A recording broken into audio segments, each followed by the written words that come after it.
buenos días y bienvenidos nuevamente a Sin Guión. Hoy tenemos que lamentar el primer caso en el cual se ha atentado contra la vida de un candidato presidencial. Ayer en la mañana, Rafael Belaúnde fue atacado por sicarios.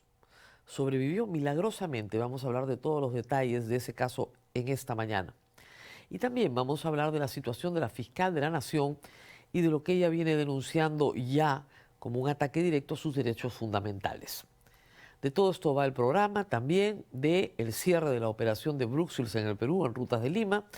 Y por supuesto vamos a tener varios candidatos esta mañana. En primer término estará el candidato presidencial del Partido Aprista Peruano, Enrique Valderrama.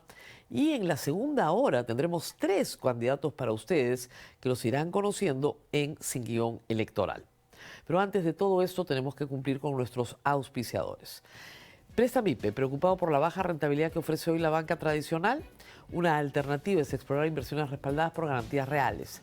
Prestamipe, una plataforma peruana, permite invertir en préstamos con garantía hipotecaria o en facturas por cobrar, con potenciales rendimientos superiores. Más de 8.000 inversionistas y 1.600 millones de soles invertidos respaldan su experiencia. Conoce más en www.prestamipe.com/invertir. Integratel. Si en Navidad juntas lo que así nomás no se junta, entonces une el mejor internet del Perú y tu pospago máximo con el combo Movistar Total a $109.90. Así ahorras más y te llevas Disney Plus sin costo adicional por 6 meses. Elige tu combo ideal al 0800-11800 o en tienda.movistar.com.pe. OMPE.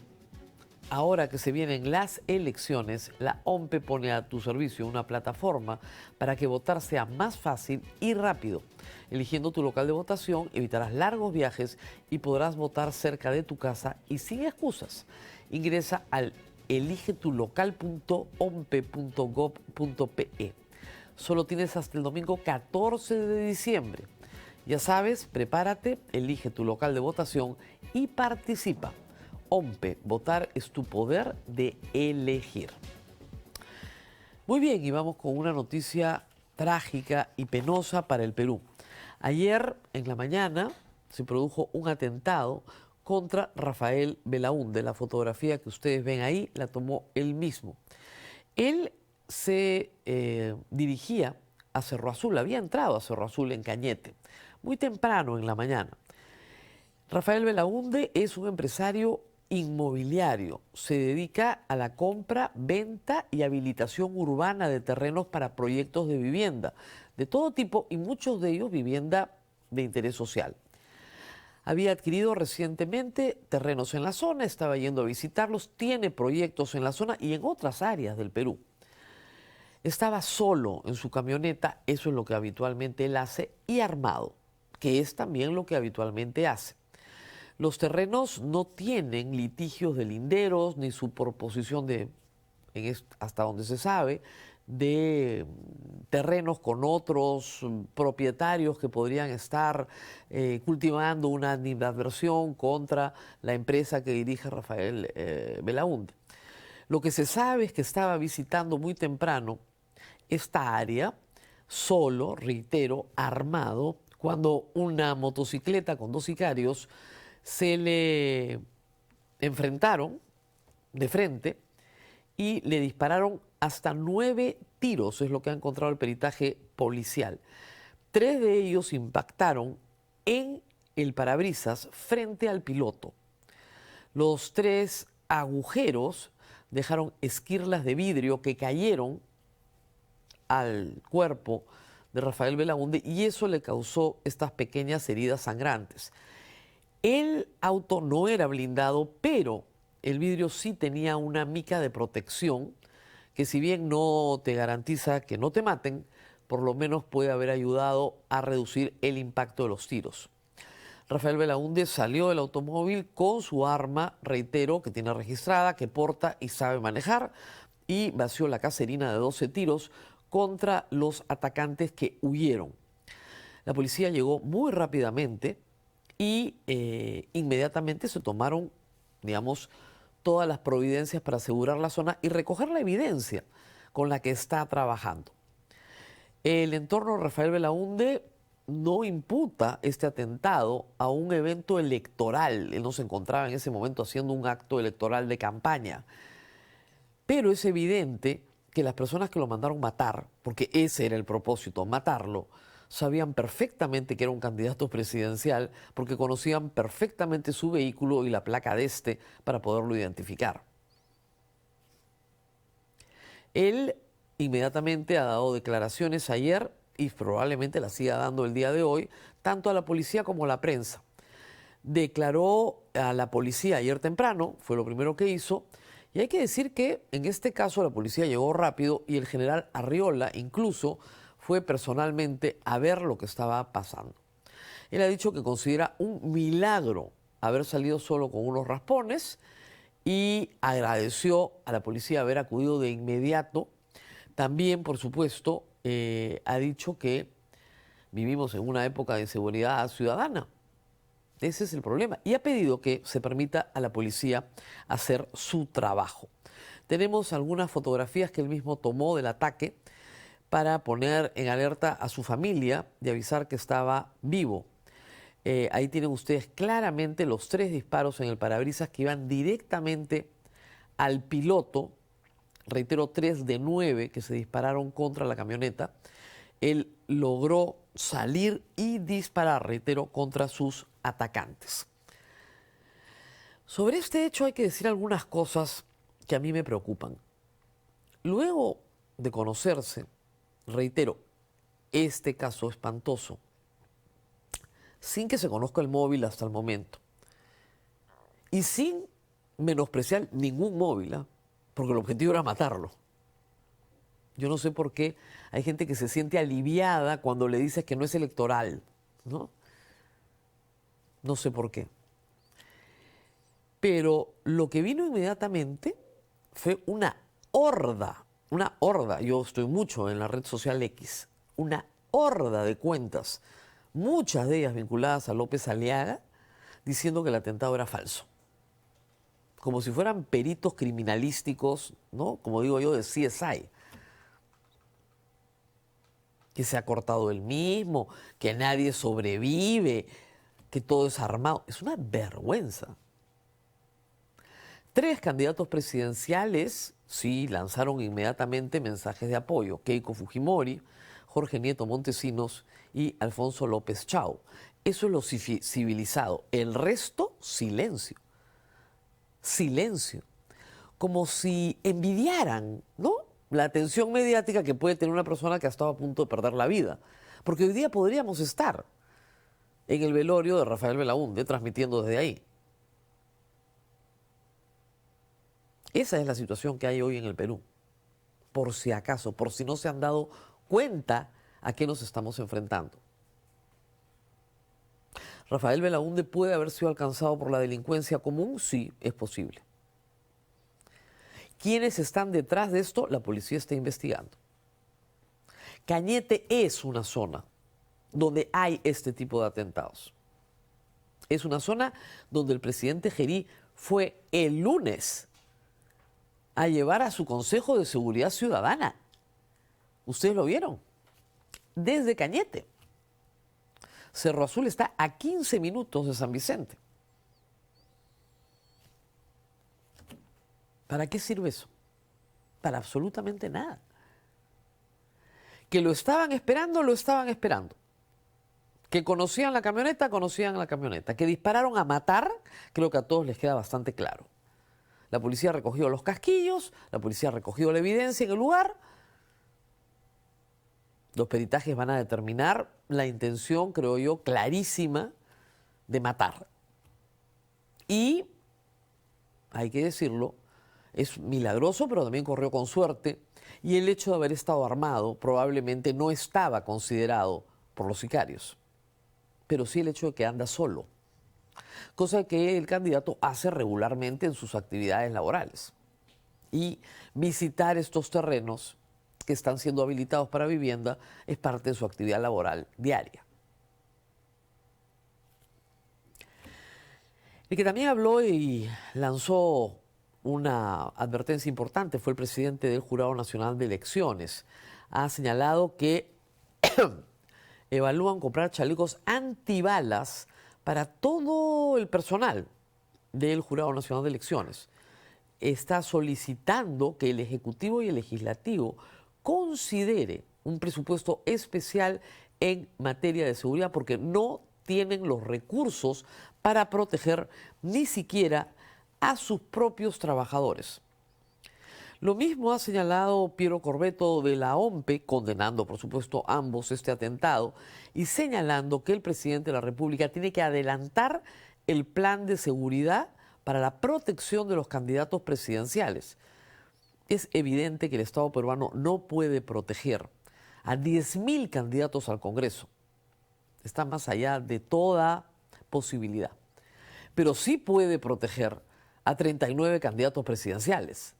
Podría protegerlos si hay un plan que no espere hasta el 23 de diciembre cuando sean proclamados, sino que se comience a dar desde ahora. No queremos ser México, no queremos ser Ecuador, ¿verdad? Y Juan de la Puente, periodista de La República, nos recuerda algo que creo que es muy valioso, y lo puso ayer en Twitter y lo voy a compartir con ustedes, por favor. Cuando empezó la violencia electoral en México, hace 20 años, la respuesta de políticos y medios fue: no es un tema electoral, en algo debe estar metido, o es un caso aislado. Los ataques se normalizaron y ahora la violencia electoral es indetenible. Elección sin violencia. Ese es el riesgo. Miren, voy a recordar una vieja historia que los que somos mayores recordamos en el Perú. En 1980-81, cuando comenzó a operar la banda terrorista Sendero Luminoso, el entonces presidente Fernando Belaúnde se confundió, tal vez de buena fe, y dijo: son abigeos, son ladrones de ganado. Cuando se hace mal el diagnóstico, la solución nunca llega, la solución correcta para lo que está pasando. ¿Queremos tener un sistema electoral que garantice la vida de los candidatos? Yo creo que sí, la de todos los candidatos. Acá no hay un Armani, acá lo que hay es un atentado real, con una persona real que ha salvado su vida y que se ha defendido. Y gracias a su defensa personal, no iba con ningún chofer, como también soltaron todos los trolls de Porky que a eso se dedican, además de mandarme pornografía. Hoy día pues una muestra, por si acaso, en mi cuenta esta mañana. No iba con ningún chofer, ni ningún guardaespaldas, pero iba con su arma, que sabía usar. Y la sacó. No sabe si hirió o no hirió a alguno de los delincuentes, lo que sí sabe es que huyeron. Esto es inaceptable. Reitero, solo 3 candidatos civilizados sacaron inmediatamente mensajes. Estoy hablando de Jorge Nieto, de Keiko Fujimori y Alfonso López Chao. El resto, silencio. Silencio. Como si tendríamos que normalizar que se ataquen candidatos. La semana pasada asesinaron a un candidato a diputado en Piura. Su familia está exigiendo justicia. De nuevo han dicho: no es electoral, no es electoral. ¿En qué andaría metido? ¿No? Era abogado penalista, bueno, de delincuentes que ajustan cuentas con los abogados. Sí. Y lo vamos a normalizar. Eso es normal. O sea, ya no importa que te maten. Lo que importa es cuál es el motivo por el que te matan, para darte importancia. Esos son los candidatos pro vida. Miren, lo que es muy desalentador es que la moral pública decaiga. Entendemos perfectamente que del Congreso y del Ejecutivo no podemos esperar mucho ya, pero que la sociedad no reaccione frente a una campaña política que se ha dicho en todos los tonos va a terminar siendo muy violenta porque el Perú está en medio de una ola criminal. Eso a mí me resulta absolutamente desalentador respecto de la sociedad peruana. Esto no se puede permitir. Esto tiene que generar una ola de indignación. y una respuesta del Estado. Una respuesta del Estado real. Y la policía, cuando quiere, puede. Lo he visto tantas veces, así que espero que el origen, el móvil del crimen se pueda establecer rápidamente, se pueda establecer la identidad de los autores materiales y, por supuesto, de los autores intelectuales. El candidato ha señalado que él no ha recibido nunca amenazas extorsivas ni de ninguna naturaleza en relación con su trabajo. Y reitero, los terrenos que ha comprado siempre los ha comprado saneados en registros públicos, sin conflictos por linderos. Por lo tanto, si bien podría ser su actividad comercial, habría que establecer claramente por qué. Si es su actividad comercial, ¿quién está dispuesto a matarlo para que no compre terrenos en esa zona o no desarrolle proyectos inmobiliarios en esa zona? Vamos a la pausa y rezamos con el drama de Delia Espinosa, que parece no tener fin. El sector transporte del Perú enfrenta un desafío urgente. Hoy consume el 45% de toda la energía del país, pero con una eficiencia de apenas 29.6%. Esto afecta nuestra competitividad y encarece el costo de mover productos a nivel nacional. Los estudios son claros: transportar carga por vía marítima o ferroviaria reduce hasta en 85% las emisiones por tonelada, frente al transporte en camión. Además, en eficiencia energética, barcos y trenes pueden rendir entre 2 y 4 veces más que el transporte carretero.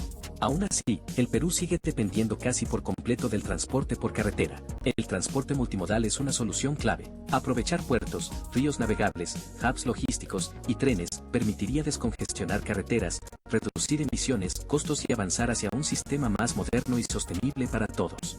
Para lograrlo, el país puede impulsar combustibles más eficientes como el gas natural en el transporte marítimo y la electrificación del transporte ferroviario. Se necesita una política energética multisectorial, porque un sistema competitivo y limpio es el soporte esencial para el transporte y para el desarrollo de todos los sectores económicos.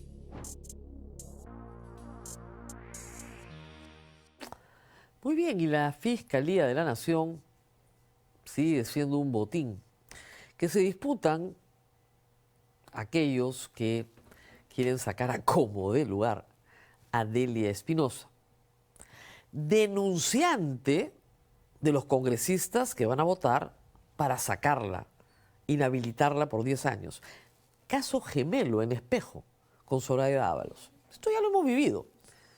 Delia Espinosa estuvo ayer acá, en esta casa, en la República, con Pedro Salinas, y ahí lo dijo con toda claridad. El juez que está otorgándole la cautelar, en vez de hacer cumplir su disposición, que ya tiene más de un mes, ¿no es cierto?, a requerimiento de la Junta Nacional de Justicia, ha pedido información al TC sobre la medida cautelar que el TC le habría dado a la Junta Nacional de Justicia, en vez de hacer cumplir su resolución. ¿Ok? Delia Espinosa lo conoció ayer, al mediodía, mientras estaba acá en vivo. El juez Juan Fidel Torres Tasso, ¿no es cierto?, tenía que iniciar un procedimiento de desacato a su autoridad, porque a la Junta Nacional de Justicia no le da la gana de cumplir con las órdenes del juez, y a requerimiento de la Junta Nacional de Justicia solicita al TC que por favor le informen cómo va la cautelar que le ha metido la Junta a Delia Espinosa para sacarla, para impedir su amparo. Evidentemente el juez Torres teme que no lo ratifiquen, ¿verdad? Y ese es el problema, que los jueces ahí no tienen independencia, porque dependen de la ratificación de la Junta Nacional de Justicia.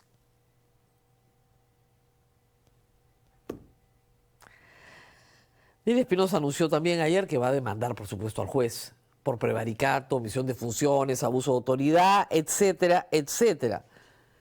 Pero esto va confirmando el escenario que hemos anunciado desde el principio. Delia Espinosa va a ser atacada, como han sido atacados todos los funcionarios probos en este gobierno, en el gobierno, digamos, de los últimos 5 años, desde el Congreso, en 3 frentes. Uno, el Tribunal Constitucional, otro, el Poder Judicial, otro, el Congreso de la República. Aún obteniendo ventaja en el Poder Judicial, pero el Poder Judicial amedrentado. Y el Congreso como un tren con una acusación constitucional por aprobar un reglamento, ¿ok?, en el cual ella no participa, ni vota a favor de su aprobación, ni publica, sino lo hace el fiscal Juan Carlos Villena. Esa es la acusación. La acusación es que ella aprobó un reglamento para regular la investigación fiscal y la relación policía-ministerio público. Ella no podía hacer eso. ¿Ya? ¿Ella lo hizo? No. Ella no lo hizo, no participa en esa decisión. Ella no era la fiscal de la nación. Y por eso la van a inhabilitar 10 años para la función pública. Más mandado a hacer, pues, que no. O sea, eso ya, más prevaricato que eso no se me ocurre.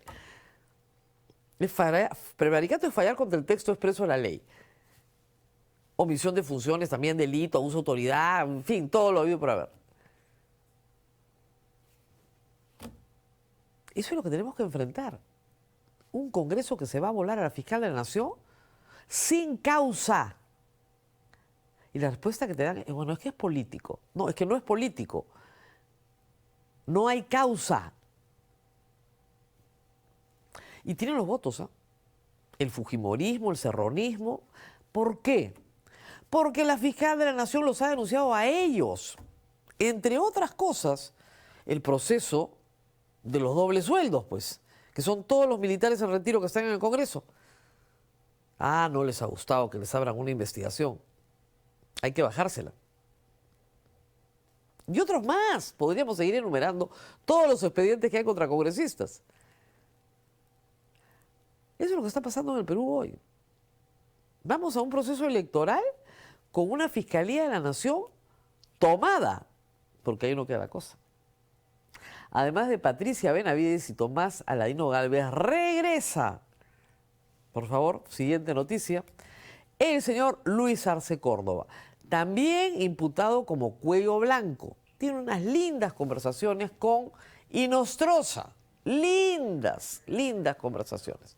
Pero además de sus lindas conversaciones con Inostroza, que le valieron su destitución como fiscal supremo, también se le destituyó porque renunció al Jurado Nacional de Elecciones en pleno proceso electoral para que el jurado no tuviera quórum, cuando estaba prohibido de renunciar según la ley electoral. Eso acarreó su destitución. Pero como lo hicieron en un procedimiento abreviado, sumarísimo, igual que en el caso de Tomás Aladino Gálvez, el Tribunal Constitucional ha dicho que ese procedimiento no es aplicable y por lo tanto lo tienen que restituir. El Poder Judicial dijo que no se podía porque tenía otra sanción. Ahora ya no tiene ninguna sanción. Todas las han eliminado. Entonces regresa a la Junta de Fiscales Supremos Arce, Benavides y Gálvez. Los 3 vinculados ¿a qué? A actos indebidos que fueron en su momento sancionados por la anterior Junta Nacional de Justicia. Los 3. Ya no necesitan al resto, pues. Iban a destituir a toda la Junta de Fiscales Supremos, ¿se acuerdan? La semana pasada la Comisión Permanente no logró los votos. Pero esa era la intención. ¿Para qué? Para que estos 3 archiven ¿qué? Todas las causas que hay contra ¿quiénes? Contra los que son poderosos en el Perú y tienen que ser pasibles de acusación por la Fiscalía de la Nación, por su estatus constitucional. Eso es lo que les interesa, que les archiven todo, cosa decidida, acá no se discute más. Ni los mochasueldos, ¿no es cierto? Ni los dobles sueldos, ni la colusión, ni los contratos particulares, todo se archiva. Ya está. ¿Para qué vamos a esperar al Poder Judicial? Si lo podemos matar en la Fiscalía. Esos son los trabajos preparatorios antes de, porque yo presumo que no las tienen todas consigo en el Congreso, ¿no?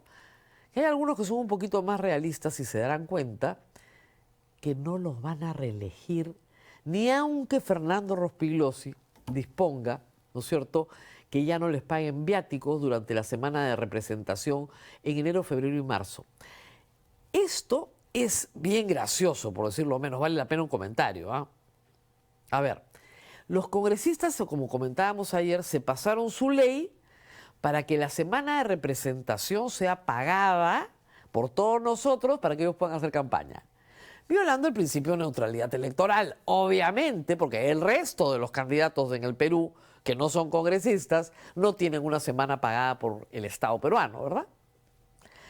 Como es tan rochoso, y el Congreso tiene 8% de aprobación según la última encuesta IEP, pero probablemente sea menos, Fernando Rospigliosi tiene una brillante idea de proponer que se suspendan los viáticos de la semana de representación de enero, febrero y marzo durante la campaña. Ah, qué interesante, ¿no? Pero ¿ustedes saben qué pasa? Técnicamente, durante los meses de enero, febrero y marzo, hasta el 15 de marzo, el Congreso no sesiona, está de vacaciones. Por lo tanto, no hay semana de representación, pues. La semana de representación han usado la de septiembre, octubre, noviembre y diciembre para hacer su campaña. Ya lo usaron. Salvo que vayan a extender la legislatura, que no parece ser el ánimo del Congreso, porque todos quieren dedicarse a sus campañas reeleccionistas. Así que no se dejen sorprender, a mí me dio ataque de risa, no se dejen sorprender por este arranque de empatía con la ciudadanía respecto a los gastos del Congreso. Increíble. Muy bien, algo más sobre la Fiscalía, y horrible. Un fiscal, el fiscal Henry Amenábar, fue detenido ayer en un centro comercial en Miraflores, en el baño, ¿no es cierto?, de un establecimiento comercial, recibiendo una coima. Pidió $20.000 y le estaban pagando $3.000. El que le entrega el dinero estaba ya advertido, ¿no es cierto?, de que se iba a hacer el operativo. Estaba colaborando con la policía, con la División contra la Corrupción de la PNP, y habían fotocopiado los billetes, etcétera, etcétera, para tener todo armado para poderlo detener inmediatamente después de la recepción. Así que al fiscal Amenábar no le quedó más remedio que aceptar que efectivamente había pedido $20.000 para archivar una denuncia y que había recibido 3.000 en efectivo. No es el primer fiscal retirado este año por actos de corrupción. Así que ahí también está podrida la cosa, pero por lo menos hay los reflejos todavía para poder sacarlos inmediatamente. Muy bien, dos notas importantes que no podemos dejar de mencionar de ayer.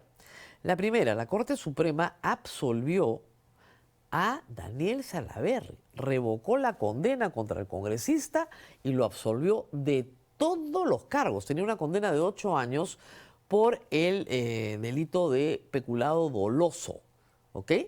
Pero la sala que preside el doctor San Martín declaró fundado el pedido de Salaverry, obviamente, señalando que no tenía ninguna injerencia en el uso de 10.000 soles para cubrir los gastos de la semana de representación. Ese es el tema. ¿Ok? Yo creo que está bien y que es correcta la sentencia del juez San Martín. El señor Salaverry puede ser un personaje impopular, pero era evidente que su ex partido Fuerza Popular le había tendido una emboscada.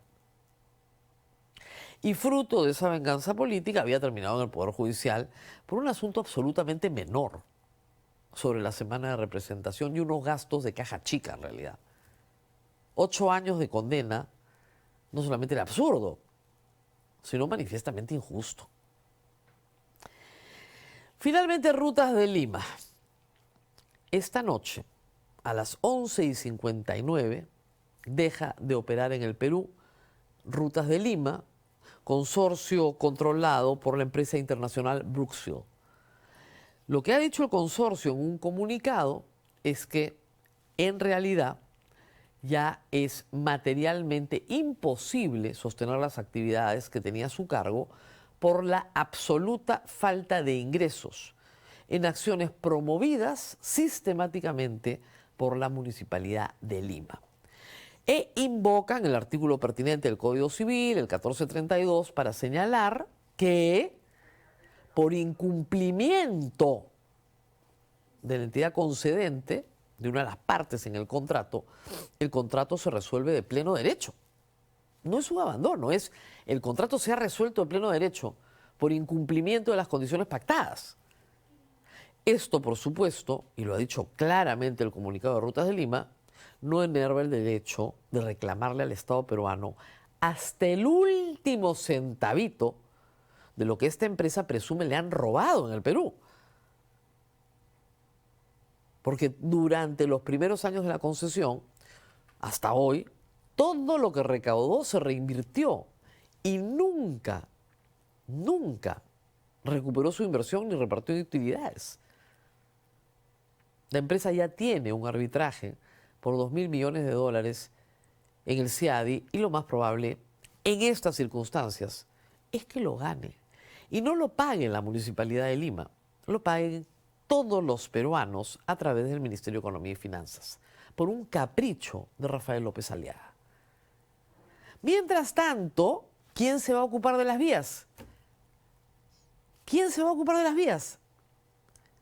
La Municipalidad de Lima, la Municipalidad Metropolitana de Lima, no puede cobrar peaje tampoco, porque lo han prohibido resoluciones judiciales. ¿Y de dónde va a sacar la plata para mantener las vías?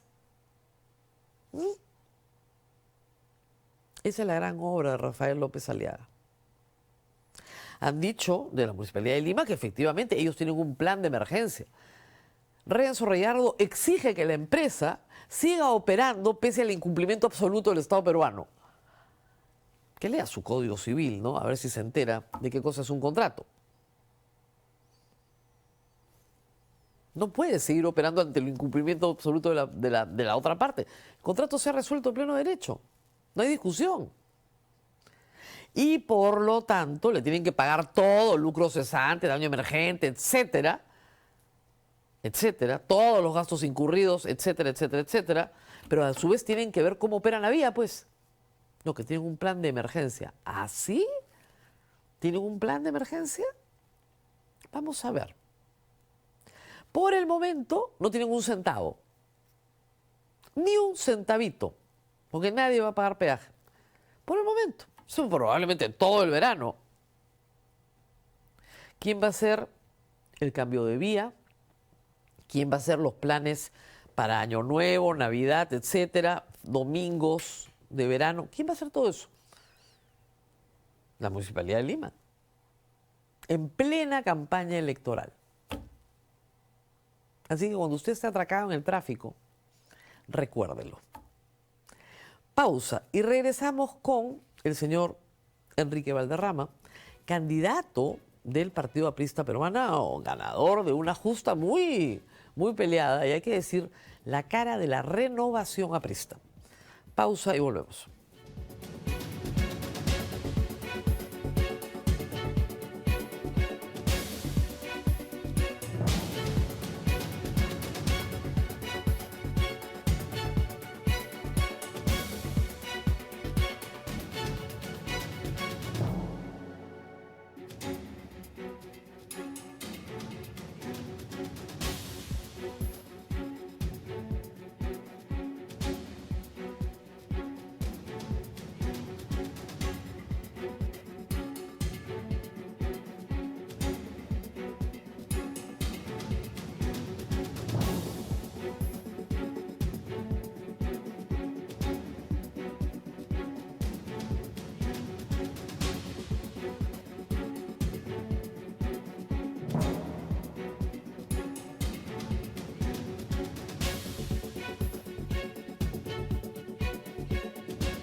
Muy bien, y estamos con el ganador de una contienda que ha sido bastante exigente dentro del Partido Aprista y que ha sido vigilada por la OMPE, así que no hay quejas, no hay discusión, no hay reclamo.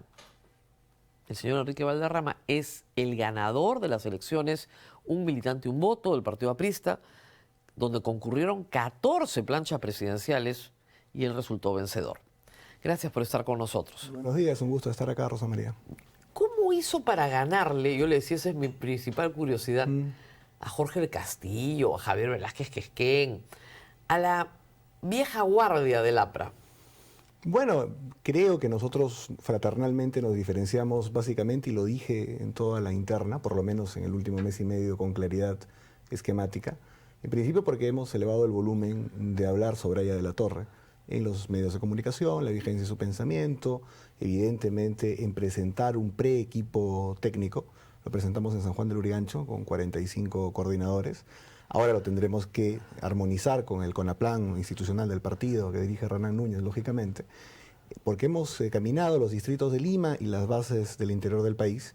Esto fue una sugerencia que yo recibí de muy joven por Armando Villanueva. Le preguntaba, un grupo de jóvenes lo visitábamos seguido, ¿cómo hacer para ser un líder en el partido? Y me decía, aparte de leer Aya de la Torre, trata de conocer el Perú.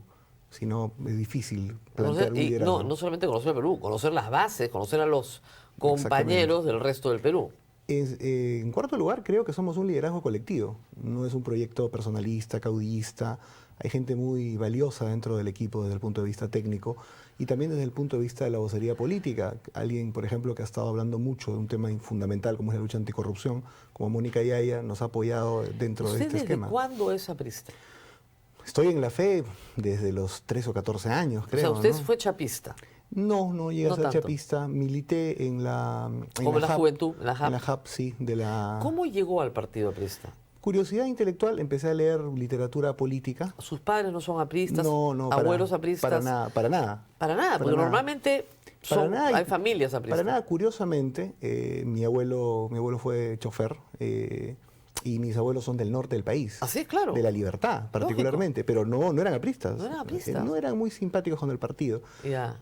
Y yo me crié con ellos. Pero respetaron siempre, ya no están, O sea, lamentablemente. usted pasó por la puerta de la Casa del Pueblo y dijo, me voy a inscribir. Más que todo fue intelectual al principio el tema, ¿no? Ya. Me llegó el antiimperialismo del APRA, digamos. Ya. Y hasta que algunos me dijeron, oye, ¿quieres hacer política? ¿Sabes dónde puedes aprender a hacer política en el Perú? Usted tiene 38 años. 39 años. 39, o sea, hace 25 años que está en el partido. Claro. Que soy aprista, digamos, ¿no? Claro. Desde el año 2000. No, un poco, sí, más o menos. Más o menos, desde el año 2000. ¿Usted quiere Ahí fui a la Casa del Pueblo. Claro. Y justo, para mi buena suerte, me recibió un compañero, Marcelo Navarro. Era un viernes y llegué con un uniforme escolar. Y me dijo, el lunes inicio un centro de formación de cuadros. Y bueno, me quedé. Ahora, usted luego ha hecho carrera dentro del partido, ha tenido varios cargos dirigenciales importantes, bueno, más o menos, y finalmente hace 2 años está en el CEN. No, en la Comisión Política Nacional. En la Comisión Política Nacional. Claro, que es el órgano deliberante de la línea política del partido, ¿no? Así es. Y yo me imagino que usted nos ha dicho, queremos rescatar la figura de La Torre, que es una figura limpia políticamente. Aya La Torre muere en 1979, con lo cual hay mucho tiempo, ¿no es cierto?, para que cualquier mancha se borre, ¿no? Pero no rescatan a Alan García. No, yo no diría eso. Yo lo que creo importante, incluso que lo conversé con Alan, es que cualquier esfuerzo de relanzamiento tenía que tener 2 variables indiscutibles. La primera tenía que ser referirse a las fuentes, es decir, a Aya de la Torre. Incluso conversando con algunos compañeros intelectuales, la reafirmación de un frente de trabajadores, y no solamente en la figura de Aya de la Torre respecto al APRA, sino en el Perú respecto incluso a González Prada. Claro, pero es curioso que ustedes quieran hacer renovación y juventud y rescaten el pensamiento político que ha cumplido en algunos casos ya 100 años. Pero lo que pasa es que está sumamente vigente. Es más, no sé si tú recuerdas. No está vigente. Acuérdense que hay un Aya de la Torre para cada época, para cada estación del año. Hay líneas fundamentales. Mira, te pongo un ejemplo clarísimo que incluso fue muy comentado públicamente. decían el tema del Canal de Panamá ya demuestra que lo del APRA pues no. Y sin embargo es un tema que de todas maneras creo que ha vuelto a estar en vigencia, ¿no? A partir de la actitud del presidente de los Estados Unidos, y no solamente en un tema discursivo, ¿ah? Creo que incluso en la administración del canal, antes estaba una empresa hongkonesa y hoy día creo que están otros, ¿no? Creo que eso es algo bastante sintomático. O sea, Trump ha traído la resurrección del antiimperialismo y el APRA. No, no diría la resurrección, creo que es la reafirmación de que estaba vigente, y lógicamente la forma de enfrentar mejor a las actitudes imperiales de las potencias es la unidad continental, que está también allá de la Torre, Claro. ¿no? ¿Diría usted que por dedicarse al partido, como pedía allá de la Torre a los jóvenes, abandonó sus estudios universitarios? Yo creo que no fue un factor determinante, creo que fueron otros factores, sin duda. Parte de ellos el factor económico, innegablemente. He atravesado un periodo en el cual me dediqué básicamente a emprender. Estuve en 2 empresas constructoras, fui subgerente de una, gerente de la otra, durante un periodo de aproximadamente 8 o 9 años, más o menos. Claro, porque le habían dicho, oiga, señor, usted se demoró 18 años en terminar la carrera de abogado. Sí, pues, la verdad que sí. Creo que es una cosa que lamentablemente lo sucede a varios, que en el camino abandonamos. Pero Salió de la Católica, pasó a la San Martín y finalmente terminó la carrera. 18 años, sí, pero trabajó en el camino, ¿no? sí, claro. Tenemos una experiencia alrededor del tema de la vivienda social. En esta misma casa he sido entrevistado como vocero de las MIPES de construcción O sea en que el país. De le techo puso, propio, ¿no? le puso punche al derecho, pero después. Sí, después. Pero terminó. Sí, claro. Finalmente terminó. Sí. Ayer se ha revelado en este mismo canal por Juliana Oxenro un incidente del 2012 que no concluyó en ninguna denuncia penal, pero sí que revela una relación con un compañero suyo, Eduardo Herrera, que va a la comisaría y dice, oiga, el señor Enrique Valderrama, que comparte pues la habitación conmigo, me ha llamado, me ha preguntado si iba a estar en la casa. Yo le dije que no, y luego desaparece mi televisor, mi PlayStation, mi computadora. Y usted ha dicho que eso jamás llegó a nada, pero ¿mantiene la amistad con este señor?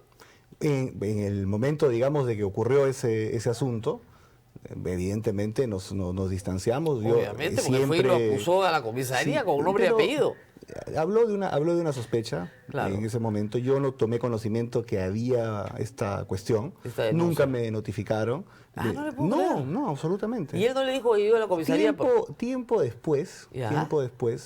vi el papel en redes. Tiempo Ya. después. Pero nunca recibí ninguna Del notificación. 2012. Ni mucho menos, ¿no? ¿Era compañero aprista? Era compañero aprista. No le puedo creer. En ese momento, sí. Y ahora ya no es compañero aprista. No lo sé, me parece que no. Y nunca más lo volvió a ver, por lo visto. No. No. No. ¿Y qué animadversión podría tener este personaje contra usted? Es un tema del 2012. En ese momento yo creo que pudo en efecto suceder algo, pero pudo haber pensado que yo hubiera tenido algo que ver en eso, ¿no? Pero de ninguna manera, ¿no? Y usted no le dijo, oye, ¿sabes qué? ¿Qué te pasa? Sí, en ese momento... Sí lo encaró. No, dije que evidentemente no tenía nada que ver con eso, ¿no? No, pero más que eso, oye, ¿me estás denunciando de ladrón? No, es que no conocí ningún documento. No conocí el documento. No, claro. Y cuando lo vio en redes, ¿no lo buscó? A mí nunca me llegó el tema, ya en ese momento luego ya estaba sumergido en otras cosas y Claro. lo vi, no sé ni siquiera si era real. Lo va a perseguir, ¿ah? Seguramente. Lo va a perseguir el documento. Seguramente. Además, sus adversarios no lo han sacado en esta campaña de 14 candidatos. Creo que múltiples veces, ¿no? No, claro. En la Entonces, interna, múltiples veces. ¿Cómo ha Claro. hecho para ganarle, de verdad? Yo estoy así, pero cuando me dijeron, ha ganado Enrique Valderrama, y yo, la primera pregunta que hago es, ¿y quién es Enrique Valderrama? Sí, es pues. un joven valor. Muy bien. Los compañeros creen que usted es el mejor candidato presidencial posible. ¿Va a postular al Senado o a diputados? A la Cámara de Diputados, en principio, pero creo Porque que... claro, el Senado no puede, porque no tiene edad. Sí, se requieren 45 años. Que es rarísimo, pero en fin, esa es la nueva disposición. Sí, algunos dirán, si para senador se requiere 45, de repente hubieran puesto ese requisito Claro. para presidente, pero en realidad la reflexión debería ser al revés, ¿no? Si para presidente se requiere 35, ¿por qué para senador 45? Es que antes era 25-35 en la Constitución del 79, Entonces han regresado, pero ahora es 25-45, donde parece que algunos de la gerontocracia, incluso su partido, se sentían más cómodos con eso de 45 porque te van a te achican la cancha, ¿no? Ahí yo creo que hay que liberarlos de esa sospecha porque ellos no estuvieron en este parlamento. No, yo lo sé, pero están contentos. Un parlamento absolutamente reprobable, ¿no? ¿Qué pasó en la campaña del 2021? Ustedes perdieron la inscripción.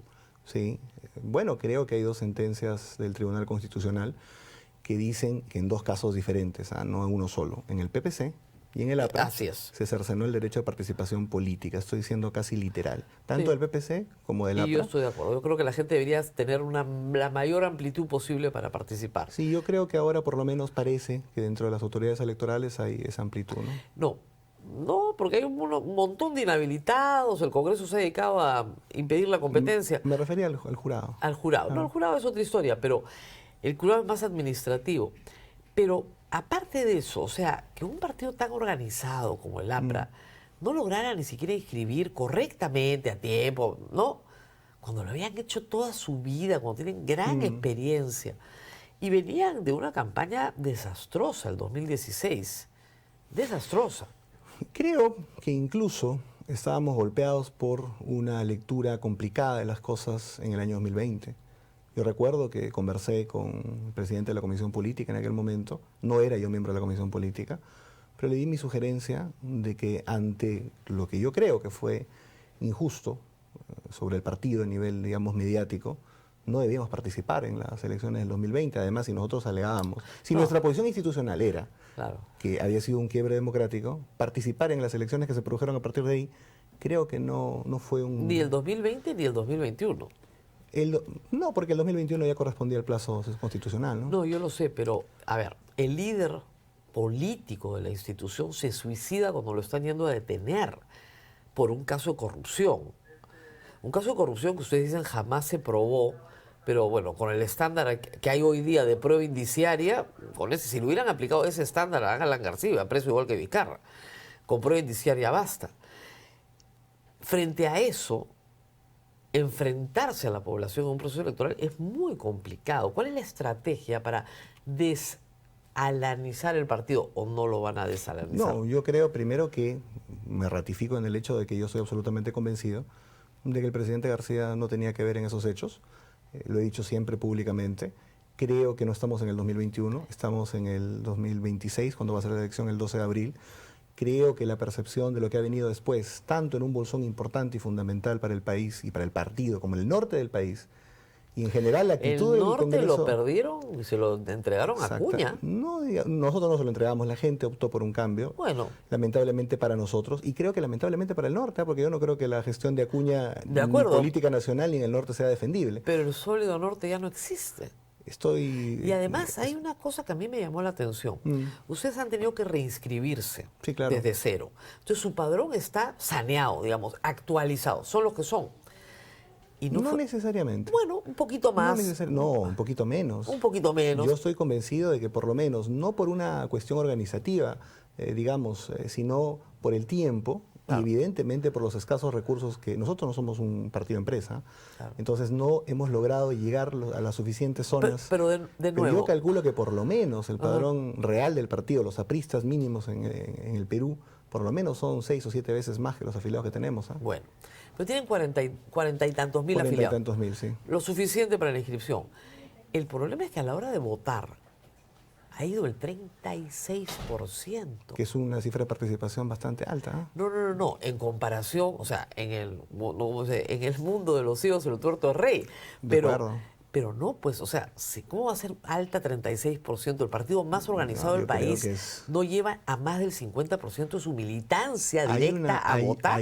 Hay una crisis obviamente generalizada. Dentro de eso nosotros estamos empezando a levantar el partido y creo que empezar a levantar el partido animando al 36% de la militancia inscrita, yo creo que es un buen punto de partida. Hoy día toca, sin duda, pero unificar los esfuerzos. Pues un partido organizado llega al 80% de su militancia directa y recién inscrita. Claro. No estamos hablando de gente que murió hace 10 años, no. Estamos hablando de una... Esa es una tentación, digamos, de análisis. Otra es decir, un partido realmente organizado como cuál en el Perú, por ejemplo. O los que han optado por reelección de delegados, ¿cuántos han llevado a votar? No, eso es un desastre. Yo por eso lo felicito por lo que han hecho. El señor alcalde, exalcalde de Lima, que está apuntando en las encuestas, ¿cuántos militantes ha llevado a votar? Ah, no, es mucho peor que ustedes. Creo que... Porque no son reales, estamos Además, clarísimos. Mira, una cosa. Por ejemplo, tú recuerdas la segunda vuelta del 2016, ¿verdad? Kuczynski contra Keiko, Peruanos por el Cambio contra Fuerza Popular. ¿Cuántos militantes tenía cada uno? Nada. 5.000. Claro, nada. Nosotros hemos llevado a votar 16.000. Creo que ahí hay dos cosas en análisis diferentes. No, pero digamos, los pecados de los otros no lo hacen santo, pues, porque si no, No, imagínense. yo no digo eso. Lo que digo es que... Yo le digo que como candidato presidencial va a liderar su partido. Unidad es lo que corresponde. Y además, todos los perdedores lo han respaldado democráticamente, sin discusión. Nadie ha puesto en duda el proceso, que además, de dicho sea de paso, la OMP lo ha llevado muy bien. Ha estado la policía, la fiscalía, en fin. Todo bien.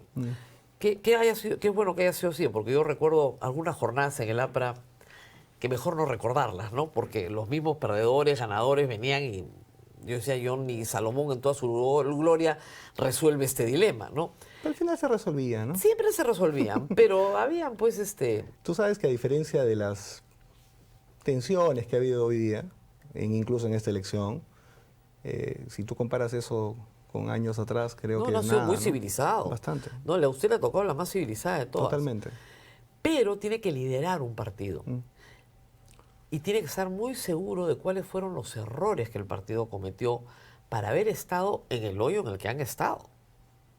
Porque han estado en el hoyo. Evidentemente hay un ánimo de autocrítica y que parte por las diferencias que nosotros hemos planteado en la campaña, que ahora, al ser, digamos, por muy poco la primera minoría, consensuando con aquellos que no creyeron en nuestra propuesta, pero que hay que convencer, tenemos, creo yo, ahora que dirigirnos en términos de vocería, a volver a hablar de ella de la Torre, a poner un programa de cambio social en el debate público, que hoy día no existe, ¿no? ¿Usted cree que abandonaron el perfil más socialista del partido aprista?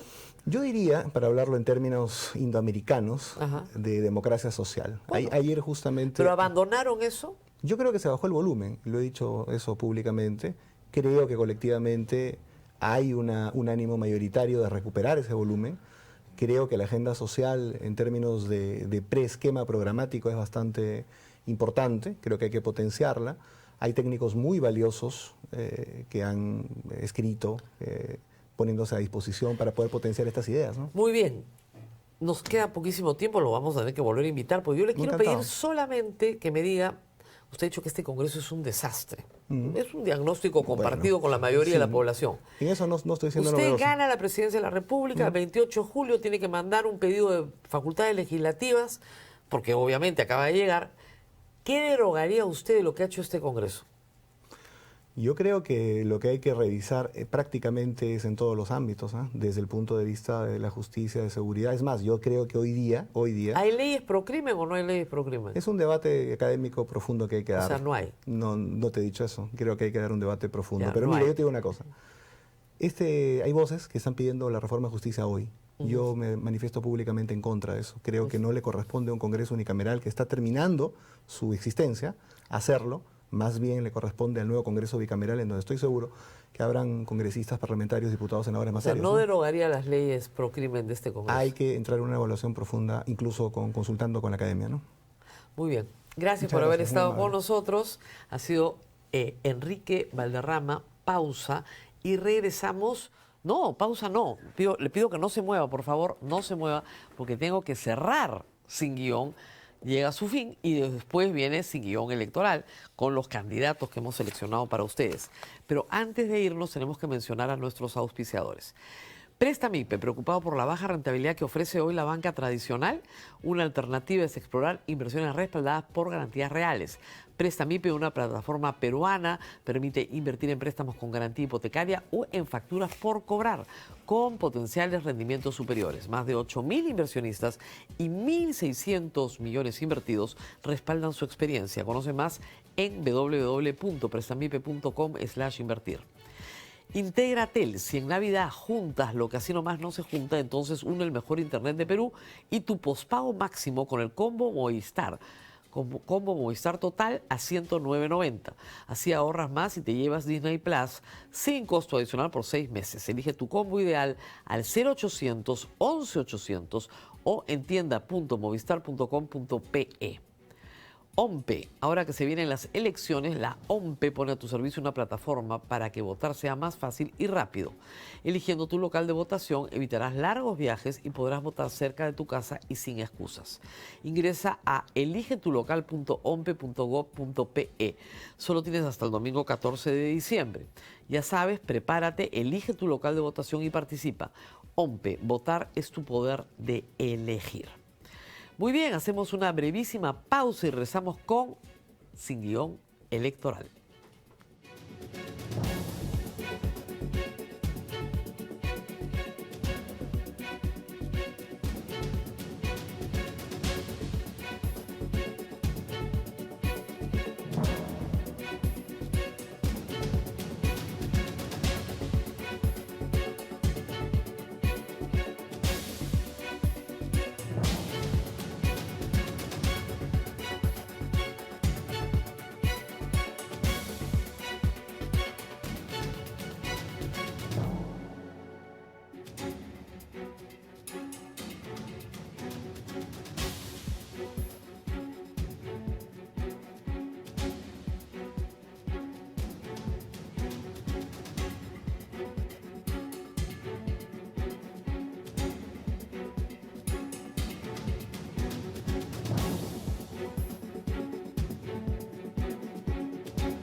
Y nuevamente bienvenidos, esta vez estamos en nuestro bloque electoral. Esta mañana tenemos 3 candidatos, 3 para ustedes. Vamos a tratar de tener 3, seguramente cuando arrecie la campaña tendremos 4, pero está con nosotros en primer término Crisólogo Cáceres, candidato al Senado por Fuerza y Libertad. Luego tenemos a Marco Garfias, candidato a diputado por Cooperación Popular.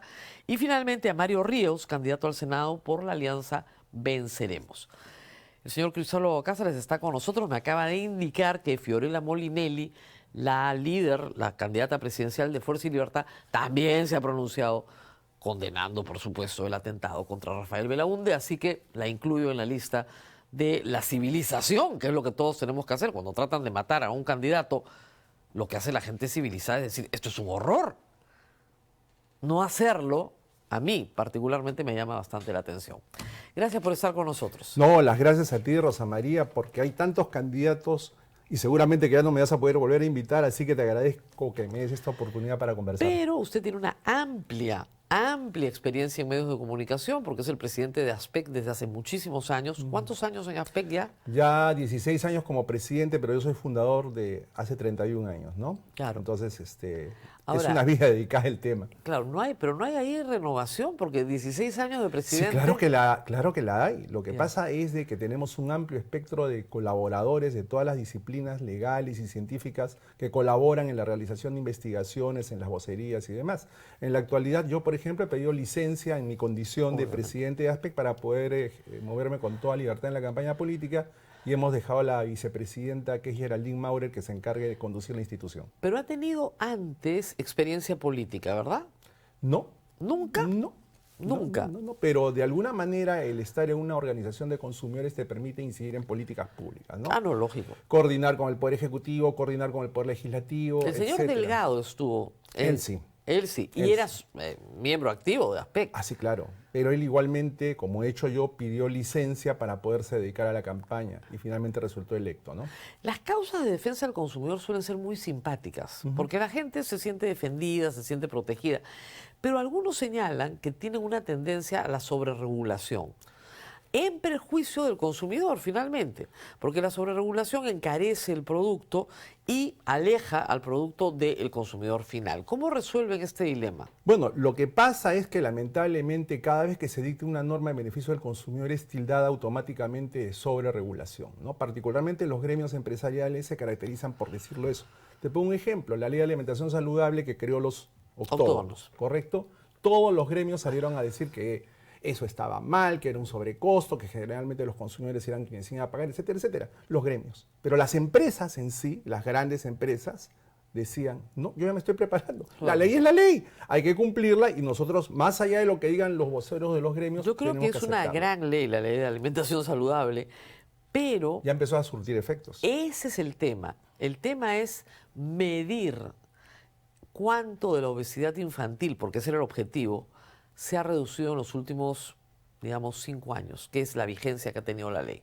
El tema con la reducción de la obesidad infantil es un proceso porque la ley no llega o los efectos de la ley no llegan a todas partes, ¿no? Hay muchos Obviamente. consumidores que son desinformados, que no saben leer, que confían en lo que les dicen los productos. Muchos de los productos o servicios o empresas más quejadas y denunciadas curiosamente figuran en el ranking en los 10 primeros lugares de las marcas más amadas en el Perú. Por ejemplo, el tema de los bancos son las entidades más quejadas por los consumidores. Siempre son el 33% de todos los reclamos que recibe el Indecopi, la mesa de partes Claro. de Congreso, etcétera. Pero los 3 o los 4 bancos que tienen esta situación oligopólica en el Perú son los más Pero, amados. ¿por qué? Porque los consumidores confían en ellos. No, claro, porque usted está reportando quejas sobre un universo de millones de transacciones. Que es otro argumento que suelen utilizar las empresas. Claro. Fíjate tú. Pero O no, sea, los economistas, ¿ah? No, Cualquiera. pero, ok, los economistas y las empresas dicen, mira, yo realizo tantos millones de transacciones y Claro. por lo tanto que se quejen 50.000 personas para mí es irrelevante. Es 0 punto Pero nada. ese es un argumento, Rosa María, que se viene usando por décadas, ¿sabes? Ay, ya, yo hago tantos vuelos y que se quejen 100.000 es nada. Y yo hago tantas transacciones y que se quejen medio millón es nada. Pero son familias, son vidas que No, se estamos destruyen, de, son estamos personas. de acuerdo y tienen que ser reparadas. Nadie discute Pero nadie las eso. repara. Ahí tienes otro sí, tema. sí No, hay, no, sí hay espérate. reparación. En el Perú hay leyes. No, un momentito. ¿Cuánto tiempo crees que le demora a una organización como ASPEC? Ya no tengo un consumidor de a pie. ¿Cuánto tiempo crees que me demora que se sancione a una empresa que engañó, por ejemplo, con el etiquetado? ¿2 años? ¿3 años? Bueno, es el Poder Judicial. 4 ¿no? años. Si van al Poder Judicial, Te sí. tomas 3 a 4 años en Indecopi, te tomas 4 o 5 años más en el Poder Judicial. Entonces, cuando finalmente la sanción se efectiviza, ya el daño se produjo y a la empresa pues le hace cosquillas cualquier sanción que le puedas imponer. Entonces, y eso es una asociación de consumidores. Imagínate una persona que cita conciliación en el Indecopi a un banco y el banco no va y le dicen luego, señor, ¿sabe qué? Estamos levantando el acta de conciliación. Usted ahora lo que tiene que hacer es denunciar a la empresa ante la Comisión de Protección al Indecopi. Ese consumidor va a hacer un análisis costo-beneficio y va a decir, No le conviene. No me conviene. Entonces, ¿cuántos daños, cuántas personas finalmente quedan sin reparación? Yo Claro. te diría que la mayoría. Claro, pero ese es un bolsón electoral pues interesante, ¿no? Bueno, voten por mí, yo los defiendo. ¿No le parece un poco demagógico todo esto? Lo acabo de decir en broma, nada Ah, ya. más, una broma, porque sabemos perfectamente cuáles son las funciones del Senado, ¿no? Para quienes hemos leído el reglamento del Senado, sabemos perfectamente que los senadores no tienen iniciativa para proponer normas legales. No, tienen iniciativa para transformar lo que les mande diputado en cualquier cosa. O rechazarlo. Yo sé, pero en cualquier cosa. Con lo cual, a la larga, sí tienen iniciativa, pues, porque si yo te mando, está tan mal redactado, yo te mando, como decía Fernán Altuve, ¿no? Un perro, yo lo transformo en un caballo, ya está, listo, apruebo el caballo. Nadie me mandó un caballo. Claro, eso le da un gran poder al Senado. Absoluto. Y consecuentemente hay que tener muchísimo cuidado cuando se elija a los senadores, porque estas personas son las que se van a encargar de aprobar las leyes que finalmente verán la luz. Entonces, yo cuando pienso en eso, digo, lo que tenemos que hacer son varias cosas en el Senado, ¿no? Lo primero que yo haría, por ejemplo, sería transparentar las sesiones del Senado para que se vea quién está diciendo qué cosa y a qué intereses responde. Bueno, el problema ahorita es que todas las sesiones, o muchas de ellas, son virtuales. Es decir, ni siquiera están presentes los congresistas. Ese es otro tema, ¿no? Ese es otro tema porque eso permite la invisibilización de quienes tienen un interés, ¿no? Así. Otro tema sería priorizar las iniciativas legales que tengan impacto favorable en la mayoría de la población y dejar de emitir leyes o pasar leyes o priorizar leyes que tengan nombre y apellido, porque eso es una vergüenza realmente, ¿no? Bueno, que eso es saques leyes para beneficiar a grupos de interés concretos, para beneficiar a los dueños de las universidades, para beneficiar a los señores que tienen procesos judiciales por haber construido donde no deben haber construido. No sé, pues, o sea, ya es un descaro, ¿no? En el caso de las leyes, usted me dijo antes de sentarse, escuchando al otro candidato, que sí hay leyes pro crimen. Totalmente de acuerdo. Y usted sería de su partido, ahí tiene la Acá lista. yo deben de saber todos ustedes que yo cargo en mi celular la lista de las leyes pro crimen. Acá está. Ah. Todas esas leyes las tengo entre ceja y ceja, porque a estas alturas discutir si hay leyes pro crimen o evadir El una presidente respuesta... quería dicho que eso no existe. Bueno, sí, la nueva narrativa, pues, ¿no? Goebbels, el propagandista nazi, decía, miente, miente, que algo queda, y la nueva narrativa decía, no, leyes pro crimen. O sea, esa ley que señala de que para poder intervenir el domicilio de un delincuente, tienes que llamar primero a su abogado y decirle, oye, abogado, mañana a las 8 de la mañana estaremos interfiriendo el domicilio de tu cliente. ¿Podrás estar? No, disculpen, tengo audiencia a esa hora. ¿Y a qué hora puedes? A las 12. Ya, pues a las 12 visitamos mañana. ¿Cómo vas a decir que eso no es una ley pro crimen? Entonces, estamos locos todos, ¿no? Tenemos preguntas del público. Una pregunta del público, por favor. Consulta al invitado. ¿Qué opina de la censura de libros? Ah, un tema interesante. Eso es primero que nada, eso es una decisión del Indecopi, es una resolución que entiendo ya ha sido apelada, es una resolución de la Comisión de Protección al Consumidor por una asociación de consumidores que no es ASPEC, que presentó una denuncia diciendo que determinados libros de texto que no eran usados por los alumnos pero que se encontraban en la biblioteca, contenían un contenido considerado pornográfico, lo cual es absolutamente discutible, ¿no? Porque como se ha señalado, eso podría implicar muchas cosas. Entonces, habría que ver cuáles han sido las consideraciones de esta extensa resolución que tiene como 40, 50 páginas, pero en esencia lo que se tiene que saber es que esto sube en apelación. O sea, las personas que están preocupadas por este tema, y yo comprendo su razón. Bueno, la Constitución del Perú dice no hay censura previa. Claro, por eso esto va a ser revisado por un tribunal del Indecopi. No se ha agotado la instancia. Y como comentábamos con Rosa María, toda decisión administrativa puede ser cuestionada entre los 3 meses siguientes en el Poder Judicial. Entonces, finalmente, esta es una historia que todavía no ha llegado a su fin. ¿Pero ¿no? qué opina usted? Yo opino que hay límites. Los límites son dados por la propia Constitución. Si la Constitución te dice tu función llega hasta aquí, tú tienes que ponderar lo que dice la ley versus lo que dice la Constitución. Si la Constitución te dice el tema de la censura y si se ve también que hay hay un perjuicio potencial o real, pues todo eso tiene que ser ponderado, ¿no? Y al final se tiene que emitir una decisión por parte del colegiado. Es real. ¿Ustedes no han participado ni participarían en una acción? No hemos participado contundentemente y no se nos ha ocurrido, no se nos ha pasado por la cabeza hacerlo. Muy bien. Siguiente pregunta, si es que hay una más, por favor. A ver, ¿cuál es la ideología del partido? Eso es una buena pregunta. Buenísima. Porque Fuerza y Libertad de Fiorella Molinelli, que es la candidata presidencial, pues no está muy claro, pero usted ya lo debe tener claro a estas alturas. Buenísima. Bueno, primero que nada explicar que Fiorella Molinelli y yo tenemos una amistad de más de 20 años, muy antigua. Entonces, nosotros nos conocemos y nos respetamos y somos amigos. Entonces, esa es la razón por la que me lleva a mí a incursionar en política. No porque antes no haya recibido ofertas para incursionar en política, claro que la recibí, pero preferí construir la institución que tenemos, ¿no? Porque en el Perú las organizaciones de consumidores son lamentablemente muy frágiles, porque como tú bien sabes, no pueden recibir dinero de las empresas, pero tampoco reciben dinero del Estado. Entonces es una cosa de locos, ¿no?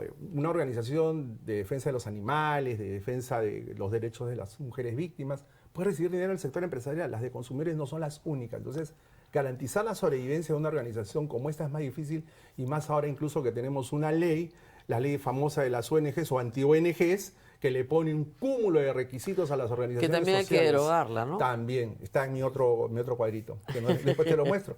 Claro, entonces, en un entorno tan complicado, las organizaciones que defienden derechos de ciudadanos están al borde de la extinción. Pero bueno, ¿cuál es la ideología? El tema de la ideología. Yo soy un defensor de la economía social de mercado que está en el capítulo económico de la Constitución, porque considero que la economía social de mercado, es decir, una economía en la cual se fomenta la libre y la libertad de competencia, es el mejor entorno para ejercitar la defensa de los derechos de los consumidores. Una economía de ultraderecha o una economía socialmente planificada no son los entornos. Han sido muy sabios los constituyentes al aprobar este régimen económico para la Constitución, porque los derechos de todos los ciudadanos pueden ser vistos y pueden ser defendidos como que en la práctica lo son, ¿no? Entonces, en ese sistema, yo creo que se garantiza de la mejor manera los derechos de los consumidores. Lamentablemente se nos acaba el tiempo, son entrevistas breves de presentación inicial. Le deseo mucha suerte, va al Senado. ¿Tiene algún número todavía? Sí, el 4. Así El que 4. no se olviden del 4, ya estaremos publicitándolo. 4 con fuerza y libertad. Al Senado Nacional. Muchas gracias por haber estado con nosotros.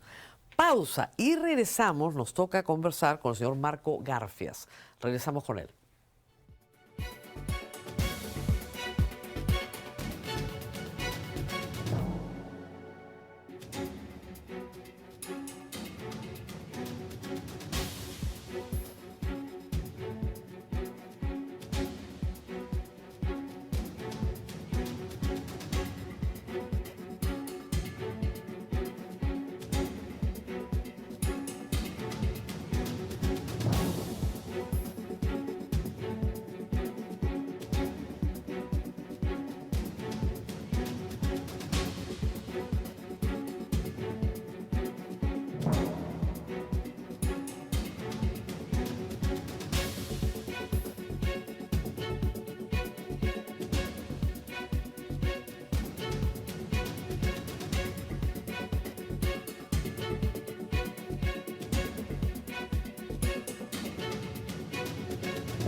Y estamos con el señor Marco Garfias, que tiene una biografía personal y política muy interesante.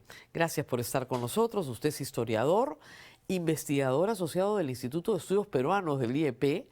Tiene varias publicaciones en educación universitaria, sobre todo, siglo XX, ¿no? Que es su especialidad como historiador, que podría aportar además mucho. Y es usted candidato a diputado, pero ha sido también candidato en el 2021 por Acción Popular y ha militado muchos años en el Partido Acción Popular. Ahora va por Cooperación Popular, que lleva a Johnny Lescano como candidato a la presidencia. Cuéntenos un poco de todo esto, ¿por qué un historiador decide ser senador? Diputado. Diputado. Primero, muchas gracias, Rosa María, por la oportunidad, por invitarme al programa. Bueno, yo creo que el activismo político es fundamental, ¿no? Hay un poco de egocentrismo ahí quizás, pero la posibilidad de estar en el escenario, en la toma de decisiones, creo que es fundamental, ¿no? Y desde la academia eso se ha estudiado mucho, pero como decía una maestra, a veces hay que dejar la paz de la teoría y hay que entrar un poco a la acción, ¿no? Y los partidos políticos dan esa posibilidad. ¿Qué pasó con Acción Popular? Bueno, la historia es muy conocida, es muy pública, ¿no? Es un desastre, pero es una historia que se ha ido acumulando a lo largo de los años, ¿no? Usted invirtió ahí 17 años de su vida. Yo estuve 17 años en la militancia, desde las bases, en Surquillo y en Comas, después incursionó, digamos, en los términos medios. Defendimos una candidatura el 2016 a la presidencia, nos enfrentamos, digamos, a una cúpula partidaria, lo mismo hicimos el 2018, y el 2021 acompañamos a Johnny Lescano en las internas. Ok. Siempre peleando, digamos, hay líneas en los partidos, nosotros nos pusimos esta línea aquilosada, que terminó convirtiéndose en una línea mafiosa. Pero del digamos que partido. ustedes tienen una línea más socialistona, sin ser socialista. Sí. Como dirían, más rosadona, como decían en mi época. Algo así. Algo así, más hacia la izquierda, al ala izquierda de Acción Popular, que finalmente se rompe, se va Mesías Guevara, se va Johnny Lescano, y usted ha terminado militando en Cooperación Popular, que es esta iniciativa que Johnny Lescano está llevando adelante. Esa es una historia un poquito más compleja. A ver, cuéntenos. Porque varios acompañamos en esta cisma que hubo en Acción Popular a Johnny Lescano, pero con el objetivo de seguir participando políticamente y de construir un partido propio. Claro. Y estamos en ese proceso. El partido se llama Verdad y Honradez. Yo soy secretario general. De Verdad Honradez, de Verdad y Honradez, que todavía no logra su inscripción y por eso van con Cooperación Popular, que es un vientre de alquiler al final del día, pero tiene un bonito nombre y resuena con Claro, lo de Acción vientre de Popular. alquiler siempre es discutible, ¿no? Porque hay un acuerdo político aquí, porque teníamos un liderazgo importante en Johnny Lescano, una figura política muy de mucho peso, además, de los pocos políticos que han mantenido, Bueno, digamos, hay una que decir que trayectoria Acción decente. Popular nunca se lo va a reconocer, pero la cantidad de congresistas que sacó Acción Popular en la última campaña, después de Merino, que debería haber sido un desastre, no fue muy mala, sacaron 16 curules. Al contrario, fue muy buena. Fue muy pese buena. a Merino, pese a ya una cúpula de Claro, congresistas. y desde nunca la se lo van a transición. reconocer a Johnny Lescano. Jamás. Eso es verdad. Jamás. Al contrario, ¿no? Lo boicotearon en la campaña de 2021. Claro. Claramente, pese a eso, Lescano sacó un porcentaje que permitió tener Que una fue buena bien bancada. interesante, quedó quinto, me parece. Exactamente, que finalmente traicionó eso, traicionó, digamos, la trayectoria histórica del partido, traicionó muchas cosas esa cúpula que ahora tiene el control del partido muy alineada con su Bueno, presidente. se ¿no? están matando entre ellos, pero eso ya Eso veremos el pasa, próximo pero es fin. una pelea entre mafiosos, ¿no? ¿Usted cree que es una pelea entre mafiosos? Yo creo que sí, claramente, ¿no? Bueno, entonces, su especialidad es la educación. ¿Qué haría con SUNEDU? Bueno, con SUNEDU muchas cosas, ¿no? Pero dentro del marco de la ley Claro. universitaria. Primero, pues hay que desmontar lo que ellos han desmontado desde el hay que 2022. restituir. 23. Completamente, ¿no? Aquí el asunto es concreto, ¿no? Lo que han intentado hacer es casi una marcha atrás para quienes se supone tenían que ser fiscalizados, regulados, no se metieran en el papel de árbitros, y eso ha pasado, ¿no? La motivación por la cual se hace la ley de reforma universitaria del 2014 es porque la educación superior se convirtió en una estafa. ¿Usted cree eso? ¿Usted cree que la educación superior privada y pública también por falta de financiamiento del Estado se convirtió en una estafa para el estudiante? Por supuesto, claramente, ¿no? En sus estudios como historiador, hay varios hitos, ¿no? Uno importante es este quiebre de la importancia de la universidad pública para vincularse a las políticas de desarrollo. Eso viene claramente del fracaso de la reforma militar de Claro. Velasco, ¿no? Ellos dan una ley el 69, pocos meses después del golpe, que nunca fue legitimada por la comunidad universitaria y quedó todo en el limbo. Pero ahí, lo que pasó ahí, tanto los militares y las cúpulas políticas decidieron que la universidad pública no va más en esta ecuación de desarrollo, país, educación, ¿no? La privada, digamos, se vio favorecida. Y entonces la ley de 2014 de alguna manera recupera la posibilidad de que la universidad pública vuelva a ese escenario y obviamente también regular toda lo que tú estás diciendo, ¿no? Estas prácticas de estafa de la educación privada, salvo excepciones, obviamente. en el caso de la privada, la estafa, y la de pública, el desfinanciamiento. Mucho. O sea, Exacto. Al estar divorciada precisamente de las políticas de desarrollo, pero también pues las políticas de los 90, ¿no? O sea, no se puede negar que las políticas neoliberales desfavorecieron la educación pública en general, la educación universitaria en particular, hubo ¿no? un fenómeno mucho más complejo que fue la militarización, acuérdense, de las universidades más importantes debido a la presencia de Sendero Luminoso, ¿no? Claramente. Entonces, esa ocupación militar de varias universidades, San Marcos, por ejemplo, durante varios años, generó, sí, una política muy dura contra la universidad, pero la rescataron de una intervención terrorista, ¿no? Claro, es cierto que los discursos extremistas estuvieron dentro de las universidades, clarísimo. pero también es cierto que nunca ganaron la batalla a la interna, ¿no? Que hubo mucha resistencia. No en Huamanga, ¿no? En Huamanga sí arrasaron. Puede haber excepciones, pero en general, digamos, ¿no? Resistieron y resistieron bien. Lo que sí quedó es un prejuicio muy fuerte, ¿no? Una tara respecto a la universidad pública, estas taras de que si la universidad pública son rojos todos, en fin, ¿no?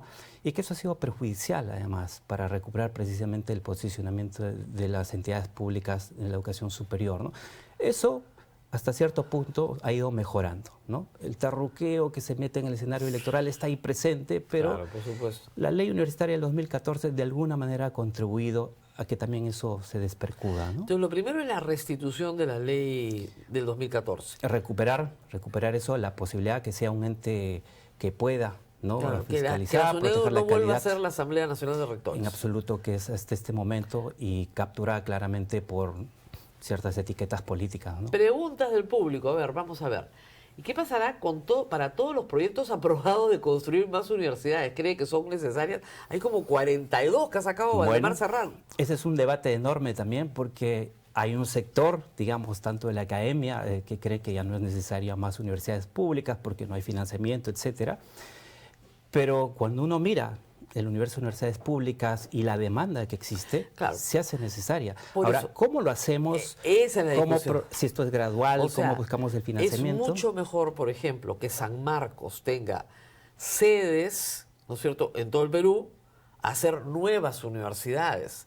En efecto, esa es Que una es- posibilidad. que eso es lo que hacen los sistemas universitarios, por ejemplo, públicos en los Exacto. Estados Unidos. O el francés, ¿no? Claro, entonces eso es mucho más inteligente porque ya la parte administrativa la tienes. Exacto. Y tienes un, digamos, bolsón de profesorado que puede rápidamente atender la demanda mientras que vas construyendo infraestructura, en fin, ¿no? Pero acá no, acá cada provincia tiene que tener su universidad, así nos lo han dicho en el Congreso. Bueno, hay mucho de clientela electoral, pero eso Absolutamente. no quita que si hay una necesidad y hay una demanda. Que hay que pensarse mejor este proceso, sí es necesario, lo han hecho en México, lo han hecho en Brasil, porque sí existe un bolsón, ¿no? Y hay exclusión en la educación universitaria y hay que hacer algo, ¿no? Claro, la exclusión no puede ser económica, pero sí hay una exclusión académica, ¿no es cierto? La universidad no es para todos. Sí, pero ese debate tiene que darse. A ver, ¿para quiénes son, no? ¿Para quiénes son? Para los más competentes, para los que tienen las habilidades, las competencias, Pero por eso etcétera. ese es un debate bien complejo, porque ¿quiénes son los más competentes sobre qué referentes, ¿no? En una sociedad tan desigual como esta. Claro, recuerde usted que Pedro Castillo quería sin examen de ingreso. Claro. Sí, bueno, Todos es un entramos. es de un extremo al otro, ¿no? Claro. Pero incluso ahí hay formas de, habiendo un ingreso libre, de crear una institucionalidad que le permita a los que vienen más desfavorecidos respecto a las competencias, digamos, a moldarse un proceso tan competitivo con la educación superior. Pero Pero 42 en universidades parece un exceso porque el Estado no les ha puesto un centavo. Ese es el problema. Claro, entonces, ¿para qué creas una universidad de papel? Ese es el problema. Si no le porque pones un centavo. entre la clientela política que algunos generan, las necesidades acumuladas, y hay cierta mezquindad también de ciertos aparatos del Estado. Lo que ¿no? pasa es que para una familia pobre, incluso una universidad pública tiene un costo porque implica mandar a un hijo a otro lugar. Exacto. Y eso implica vivienda, transporte, alimentación, etcétera, fuera del entorno familiar. Exacto. Por eso las familias piden universidades en todas las provincias para que no haya el desplazamiento. Exacto. Pero, claro, eso hay que atenderlo de otra manera un poco más inteligente. Otra pregunta me dicen que hay. Muy bien. Pregunta, ¿las leyes pro crimen se derogarán? Todos queremos saber eso. ¿Irán tras Dina, Merino, Gerí, está poniendo el número de muertos de cada uno, por los asesinados en las marchas? ¿Hará algo con la resistencia y otras organizaciones políticas violentas? Claro que sí, ¿no? O sea, las leyes pro crimen tienen que desbaratarse, ¿no? Ya hemos visto Pero tenemos las varios invitados consecuencias. que dicen que no existen. ¿Ah? Bueno, hay un debate jurídico, yo no soy especialista claramente, pero sí todos notamos las consecuencias, ¿no? Sí ha habido un incremento de homicidios, de etcétera, ¿no? Extorsiones que quedan en la impunidad, eso por un lado, ¿no? Y yo creo que sí hay ya en el Parlamento hay que conformar comisiones de investigación sobre lo que ha pasado con la matanza 2022-23. Ahí no puede haber impunidad. Hay que decir también que hay que crear una comisión que investigue qué es lo que ha pasado con la vacancia de Castillo. Hay mucha discusión al respecto y eso se tiene que aclarar, ¿no? Ahí hay un golpe de Estado soterrado. Uno puede decir que él fue irresponsable al dar el discurso, pero fue orillado a eso en la contienda política, ¿no? Tenía otras opciones. ¿Ah? Tenía otras opciones. Es la inexperiencia política por un lado, ¿no? ¿Tenía otras opciones? No, y cometió un delito. Bueno, sí, delito constitucional, ¿no? Yo no soy especialista. Conspiración para cometer rebelión. Eso ya está sentenciado.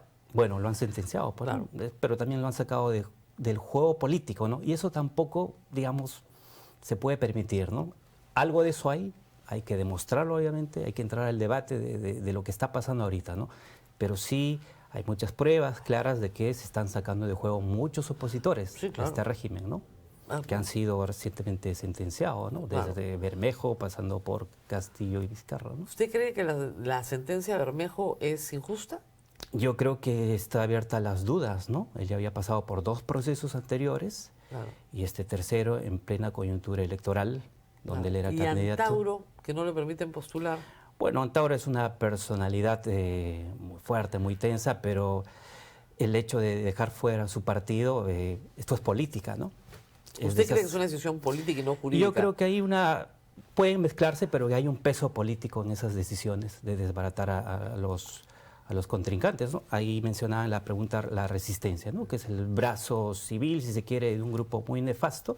tú has sido víctima de esto. Johnny Lescano también. Johnny Lescano ha Pero sido víctima de donde esto. Johnny han ido una vez, a mí me han ido 8 veces ya. Pero a Johnny lo buscaron cerca de la oficina del Congreso y lo acosaron en un restaurante, lo insultaban en la calle. Entonces, eso no se puede permitir. Bueno, eso es lo que No hace se puede permitir. ese grupo, por si acaso, y yo lo digo, porque además está documentado, está vinculado a Fuerza Popular, a Rafael López Aliaga y al Partido Aprista también. Exacto, pero estos dos primeros tienen el control del Congreso, de otras instituciones como el Poder Judicial y en fin, esa es una forma de hostigar y después viene la forma pues, ¿no?, de desaparecerlo jurídicamente de la contienda política. ¿Qué se haría con grupos políticos violentos que caminan por las calles si usted fuera senador?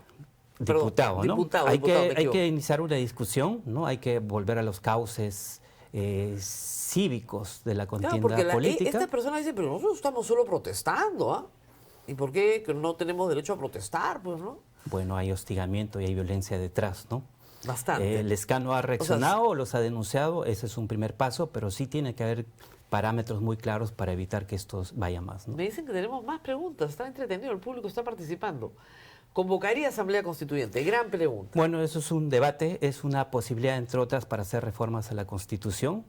Y la Asamblea Constituyente, además, en los últimos años se ha convertido también ya casi en una demanda de cierto sector de la población. ¿No? Hace 10 años quizás no, pero ahora sí, ¿no? No, el problema es que este Congreso ha modificado sustancialmente la forma de gobierno del Perú, convirtiendo un régimen presidencial en uno parlamentario. Exacto.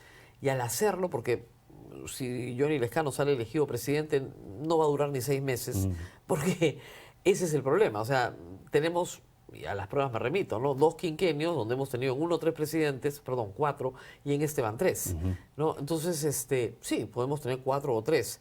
Es absurdo, pero ese es el sistema político que tenemos hoy en el Perú. Claro, pero esos cambios no son legítimos. En el sentido que no van validados por la población, exacto, obviamente. Porque en muchos casos la población estaba en contra de muchas reformas, ¿no? No, claro. Quizás la bicameralidad que nos afecta a muchos que estamos participando, pero no son legítimas, porque lo han hecho en contra, digamos, del soberano, ¿no? Así es. Y por lo tanto no tiene legitimidad y por lo tanto está abierto a las discusiones y a una reforma donde se pueda participar más, no solo los partidos políticos, ¿no? La sociedad civil. En fin, ese ¿no? esquema le fue pésimo en Chile, Sí. Pero son realidades distintas, ¿no? Y siempre queda la posibilidad de probar, entrar al escenario, debatir y discutir, ¿no? Y eso es la democracia finalmente. Muy bien, muchísimas gracias por haber estado con nosotros esta mañana. Se nos acabó el tiempo y tenemos un invitado más. Muchísimas gracias. Gracias. Pausa, cambiamos de invitado y regresamos.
Muy bien, ya estamos con el señor Mario Ríos. Él es candidato al Senado con el número 3 por la alianza política Venceremos, que incluye a Nuevo Perú y Voces del Pueblo. Ya me ha dicho, me adelantó que por supuesto que van a derogar las leyes pro crimen. Esta ficción, según el presidente Geri, que tiene una consecuencia, creo yo, directa en el resultado de los problemas que tenemos hoy de seguridad ciudadana. Usted es abogado, ¿verdad? Sí, yo soy pero abogado. Especialista en salud pública. Salud pública. Eso es una especialización rara para un abogado. Es un tema que a mí me apasionó bastante, por eso estudié una maestría en salud pública Claro. en la Universidad Cayetano Heredia. Soy profesor de la universidad. Así es. Y la idea central que tenemos nosotros es cómo hacemos prevalecer el derecho a la salud como un derecho importante en la sociedad. Y requiere muchas acciones, o sea, no es solamente el campo Así de es. litigio.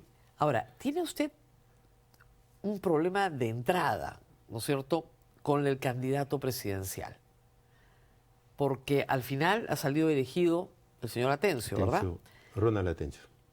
Ustedes pensaban que iba a salir el señor Aranoca.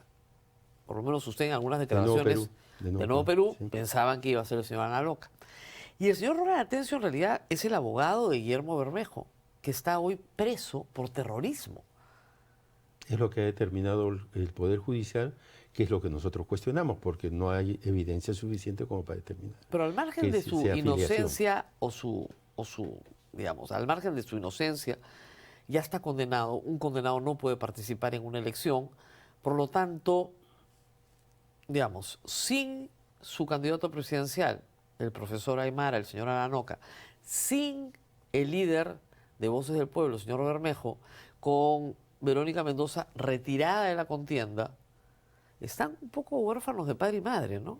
Claro, estamos con un problema de construir una candidatura y estamos construyéndola. El compañero Ronald Atencio está dando muestras de que es posible construir esa candidatura, está dando muestras de que es posible desarrollar un discurso de cambio y de transformación, está alineándose con la propuesta programática que hemos presentado nosotros, las 26 propuestas de programa, y está también en el ánimo de construir su propio liderazgo, y nosotros estamos apoyándolo en ese proceso. Ustedes apoyan la Asamblea Constituyente de plano, Eh, desde el y- primer día, porque además la tenían ya en la Claro. contienda pasada. Pero el mejor escenario que estamos planteando es que haya un referéndum, que sean los ciudadanos los que determinen si se convoca o no asamblea constituyente.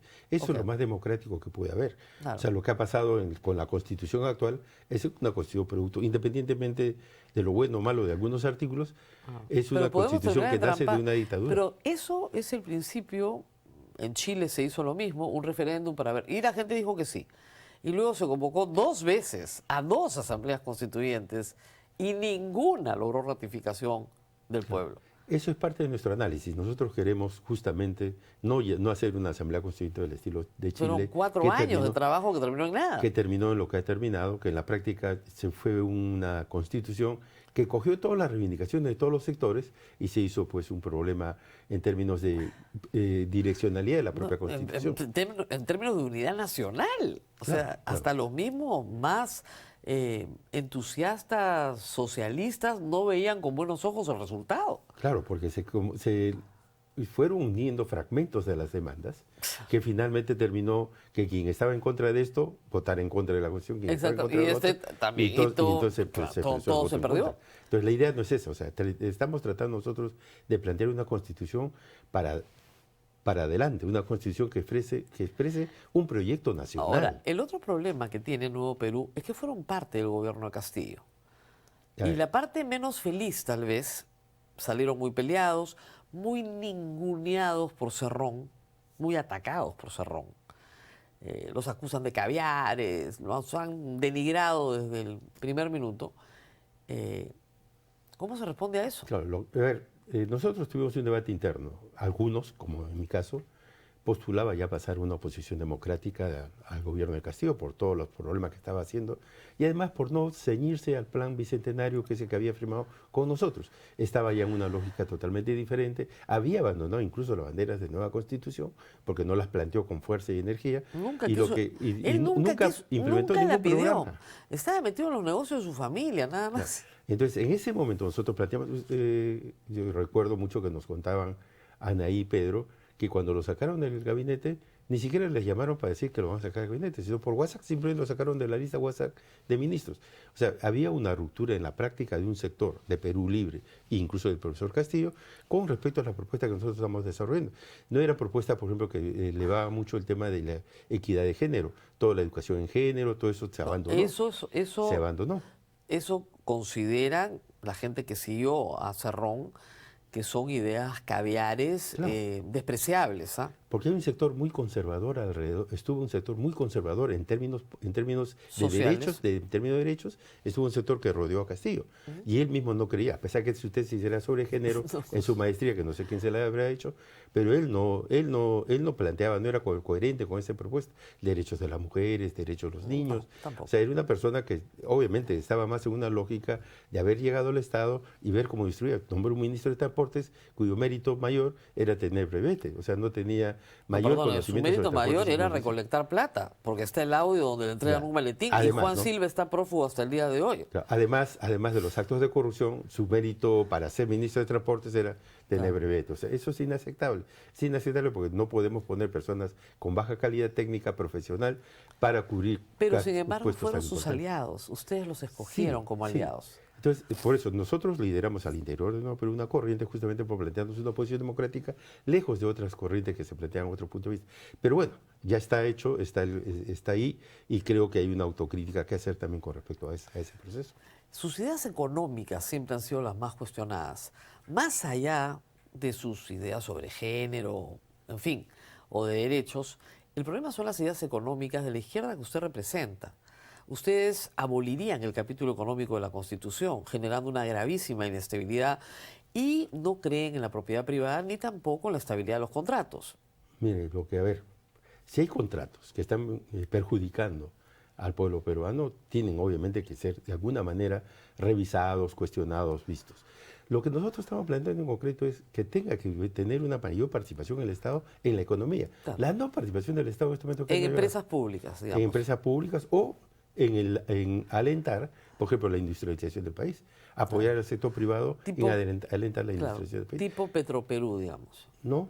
No. Industrialización con mejores condiciones de términos de productividad, una gestión mucho más moderna, que lo puede hacer el Estado. O sea, el Estado también lo puede hacer. Si Oiga, lo hiciera el Estado, El, si Estado, lo no alentamos al puede, sector el privado, Estado no puede resolver un problema de sicariato en este momento. ¿Usted cree que puede industrializar el país? por eso que necesitamos reformar el Estado. O sea, este Estado no puede resolver Su nada. fe en el Estado es conmovedora, pero no es este real. Estado no puede resolver nada, pero es este Estado, producto de esta Constitución. O sea, es esta Constitución la que generó las condiciones en las La que estamos Constitución viviendo. no tiene nada que ver, al contrario. La Constitución nos ha garantizado impedido 25 años de crecimiento. ¿Ha impedido la desigualdad?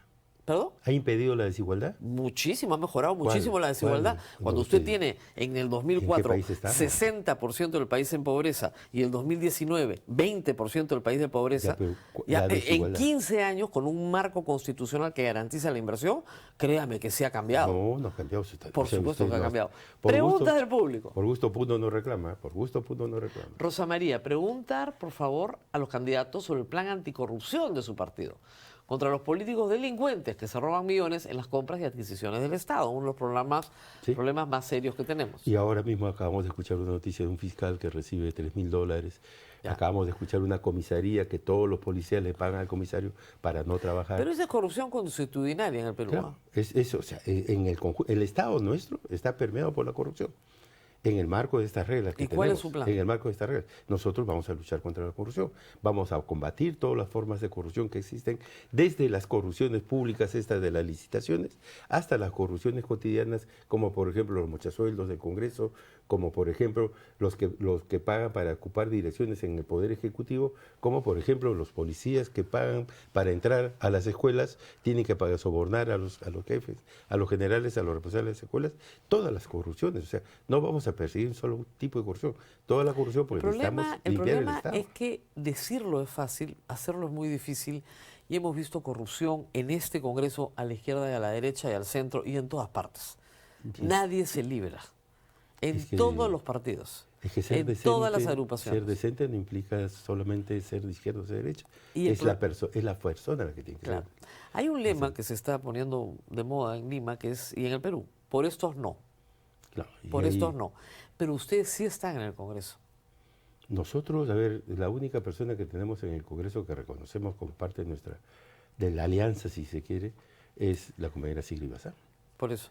Pero Pero no sí es- están en el Congreso. Por eso, pero ella no Ella es la tiene que ninguna queda. implicación. No, ella es la que queda. Entraron 5. Claro, estuvo la señora Isabel Cortés, Se fueron que se yendo. ha ido a Podemos. Claro. Estuvo- Porque tiene sus intereses particulares. Claro, y eso... Pero ustedes llevaron 5. Y esa es la idea. Ahora estamos tratando que ingresen al Congreso cuadros del partido y no personas porque simplemente hicieron algo en la sociedad. Y si les decimos esta vez no, esta iniciativa suya tiene que tener un castigo popular, son parte del problema. Pero no, nosotros no hemos aprobado ninguna ley pro crimen, por ejemplo. No, estoy seguro que las van a Ninguna derogar ley, también. Ninguna ley. Pero son parte del problema. No.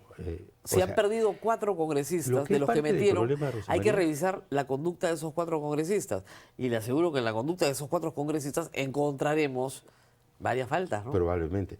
Pero lo que es parte del problema no solamente son los partidos, es el problema de la distancia de la política de la ciudadanía. El problema central ahí está que la ciudadanía no se ha encargado de hacer política y hemos dejado la política a los mafiosos, a los corruptos. Todos estos son familias, como bien tú lo has denunciado, la familia Acuña, la familia... El gobierno de las 4, la familia Cerrón. ¿No es cierto? La familia Cerrón, tanto es decir que hasta su mamá es la que postula. O sea, parece Tres Patines, se acuerda muy bien que hablaba mucho de su mamita, este también está yendo con su mamita. Y ellos tienen la responsabilidad. La Comisión de Justicia la ha gobernado Perú Libre durante todo ese tiempo. El señor González es el que se ha encargado de hacer casi todas las leyes pro crimen. Pro crimen no solamente para beneficiarse directamente ellos, y con ese beneficio de ellos benefician a los delincuentes de la calle. O sea, son leyes que ellos se han ido armando. Y no solamente son las leyes pro crimen, son toda esta estructura legal que han armado en la cual han roto el equilibrio de poderes y han concentrado el poder en el Congreso. Nosotros no estamos solamente por las leyes pro crimen, sino vamos a hacer una auditoría a todo lo que ha hecho este Congreso en ámbito legislativo y todo ese legicidio que ha sido hecho perpetrado en contra de las instituciones del Estado, tienen que ser derogados. Tenemos otra pregunta del público, me avisan. ¿Qué opina de los comentarios de Alanoca después de perder? Ah, sí, lo tenía apuntado. Él ha denunciado racismo de su partido. Yo estaba en la elección. No ha habido ningún acto de racismo. El que no haya sido elegido no es racismo. O sea, pero él dice que sí. Pero él dice, pues, pero él puede decir muchas cosas. Pero él no... O sea, usted no le da ningún mérito a su comentario. No, ¿por qué? Porque él está hablando desde la derrota. Él perdió las elecciones y perder las elecciones no es racismo, porque perdió las elecciones. O sea, si salía ganador... ya no había racismo. No, pues. Entonces, ese es el problema. O sea, estamos entrando en una contienda electoral. Y las reglas no nos gusten de repente, pero hemos fijado nosotros las reglas en la alianza. Y en esas reglas ganó Atencio y él es el candidato presidencial. El señor Alanoca tiene la posibilidad de ser candidato al Senado por Puno. Él está postulando en Puno y nos parece muy bien que haga campaña en Puno para que gane su puesto en el Senado. No, ya sé, pero ¿va a ser candidato al Senado? Él está, ahora está en la lista. Ahora está en la lista. Entonces ya no son racistas ustedes. Pues yo no estaría en una lista donde pero mis compañeros son racistas, ¿no? Pero él ha estado previamente incluso en su candidatura presidencial. O sea, él iba a ser candidato presidencial y el Senado a Puno. Claro. Y nosotros esperamos que siga como candidato al Senado a Puno. ¿Y no le han llamado la atención por decir, es muy feo que te digan racista? Hemos conversado obviamente con él, son conversaciones que hemos sostenido, o sea, los compañeros dirigentes han hablado con él y le han planteado justamente que ya hay un resultado, ya hay un ganador, hay un candidato a la presidencia y nos toca a todos apoyar ese candidato a la presidencia. Ya.